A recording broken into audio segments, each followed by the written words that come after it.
Hi everyone, I'm just going to go through in a quick video the drum technique that we looked at the other day.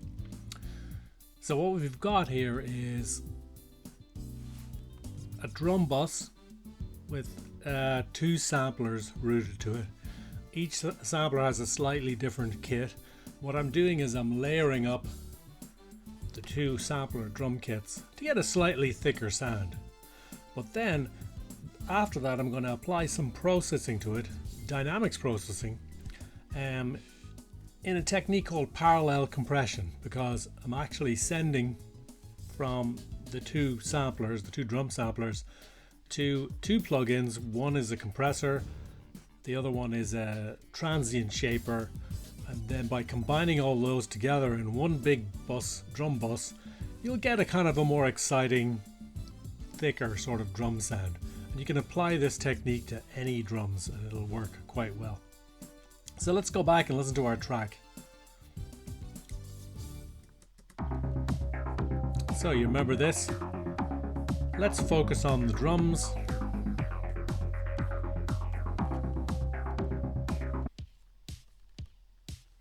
you can hear there I've got the dynamics processing turned off right now, so you don't hear that.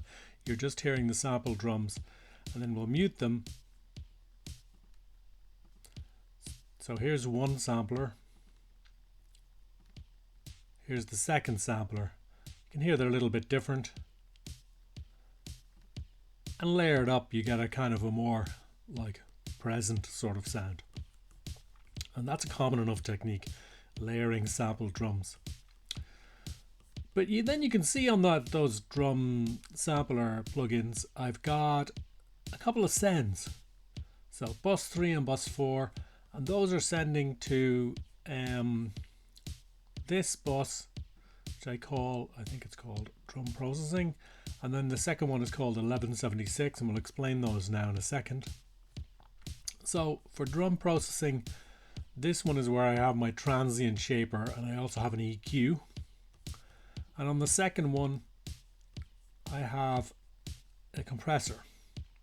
Now you might notice the those two are actually routed back to my drum bus, which is ended up in bus 2, and I just want everything all together in the end on a single bus, so I can turn all the drums up and down with all the processing all kind of layered together in a single bus. It just makes me happy, and it also gives you a bit more control if you need to raise the overall thing. You don't need to go in pushing up and down faders. Okay, so right now we've got these two layered sounds. This is okay as it is. It just lacks a bit of excitement. So one way to add excitement is to use what is called a transient shaper, and I don't think there is one in Logic. I haven't found it anyway. If someone finds one, correct me. But I'm using this one by Native Instruments, and it's called Transient Master. So you'll find this under the Native Instruments plugins, Transient Master. And if we just listen to that on its own, you can hear it when I bring it up. It does add a lot of excitement to the sound. And if you listen to it on its own,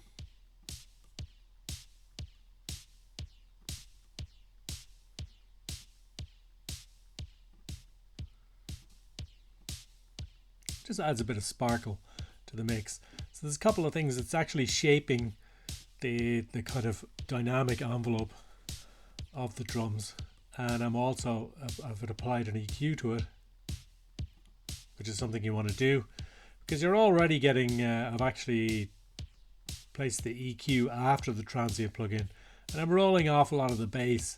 I don't want like lots of confusing pathways for the bass.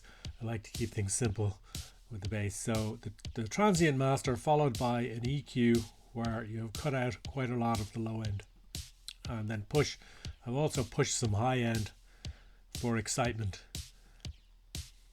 and it doesn't have to be raised as much as I'm doing there. I just added maybe a bit too much, but that's okay. So the second thing effect, and you can hear like once I take it away, it actually makes a difference. Now the second one is the 1176. It's called that because it's based on a special kind of compressor called URI 1176, which is quite a famous compressor, still used in lots of studios. They made like hundreds of thousands of these things, but the old ones are become worth quite a lot of money. But there are companies that make kind of pretty accurate copies of them, and of course a lot of people use them as a plug-in. So for this, I'm using a ratio of about 2. I do a tiny bit of making up. I've turned off auto gain, of course. I have the attack set about not too fast. Remember, if you set a compressor too fast on a drum set, you'll end up cutting off the attack, and it won't sound so good. I've got the release set pretty fast as well. If vary that, you can actually hear the effect, you know. So what's special about the 1176? Well, it's what's called an FET compressor. FET stands for Field Effect Transistor. It's an electronic device. They're ubiquitous. They're in lots of different pieces of equipment. It's notable for having a very good like audio sound. Some people describe it as a sort of solid state or transistor valve or tube sort of sound, and it does behave very well when you're using it with audio, and you'll often see it in audio devices, in mixer channels, in direct boxes, preamps, you name it, all over the place, and in of course compressors. The one thing about the FET is it's very fast, so you can see how fast that is the meter is reacting when I take the attack to a very fast attack. You can see how quickly it works. The last thing we talk about is knee. That's how gently the compressor kicks in. I've set that to about 0.4. So these settings will work quite well. One other thing I set distortion to soft on these Logic compressors. I find that it works a little better, and it gives you a nicer sort of sound. Now you don't want to over compress. Just have it hit a little bit with either the meter or the graph. Doesn't really matter.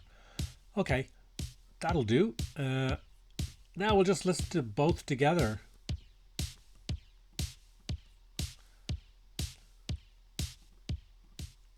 And I take it away, and you can really hear now. It really sounds kind of lame. You know, it just lacks a lot of definition, lacks a lot of punch. The 1176 gives you the punch.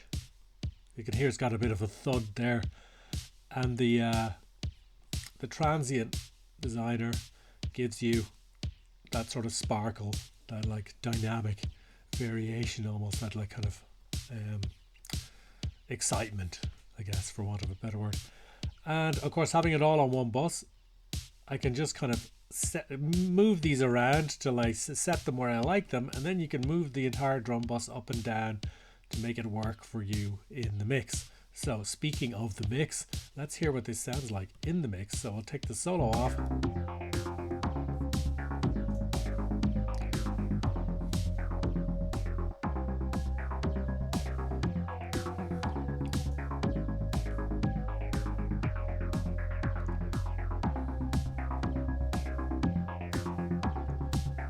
Okay, you know, you don't want to over egg the custard, but at the same time, it certainly adds a bit of definition to that drum set that wasn't really there before.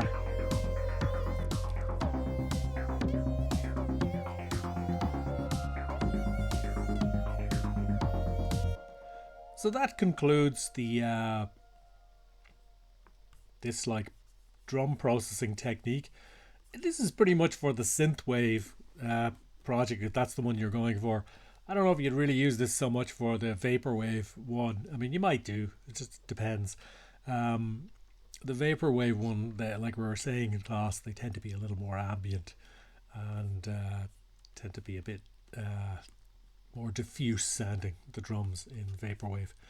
But it depends, you know, like these aren't the heaviest hitting drums anyway. These are quite kind of laid back and kind of slot into the mix.